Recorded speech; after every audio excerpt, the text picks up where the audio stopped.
Okay, before we go to Electra, I want to ask this question. Being able to see all of those guys from scratch to where they wound up going, what was the change in them that you noticed from the outside looking in, being the manager?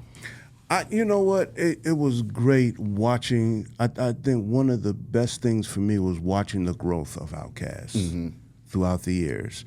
You know, most folks thought, you know, they were a one-hit situation, and one and done. And these guys were able to reinvent themselves time and time again, and their audience grew. And I would just sit back and I'd just be like, oh, yo, this album with platinum. Oh, then no, this album, the ATLs with double platinum. Oh, wait, you know, Aquemini went triple platinum. You know what I'm saying? All the way on to Speaker Box of Love Below, which went diamond. You know, and I just sat there to have a front row seat to that growth was amazing to me. This was amazing. And then being able, I was in the audience the night at the Grammys when they won Album of the Year. And I often equate that to watching your kids graduate summa cum laude from a major university. My God, yeah. You know, you see them walk across the stage to win the highest honor of the night. Yeah. Best album of the year. Yeah. You understand what I'm saying? It's incredible. It's awesome. That's crazy. Hit an A&R at Electra. Now it's new responsibility. New responsibility. Okay. How did we adjust to that? Because did you jump out of the frying pan into the fire end? Nah, you know, to me it was, you know, it was like, one thing I can do is I can spot talent. Okay, then. You never take that away from me. I know talent when talent walks in the room. So when I got the job, I had already was working the, I'd taken the Mr., Eric and I had taken Mr. to Organized Noise. Organized Noise was handling the production on Mr. You know, a lot of people don't realize or don't know that Mr. was part of the Dungeon family coming up. See, that's crazy. You know what I'm saying? Folks don't realize that, but yeah, they were the first R&B group that was under the Dungeon family. My God.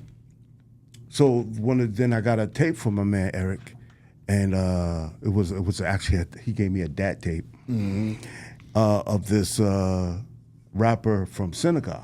And I was like, yo. I said, this is nice, you know, so I took the tape out and I went to New York. We're at a major meeting and all the A&Rs of the company is playing new stuff for Sylvia. Yeah.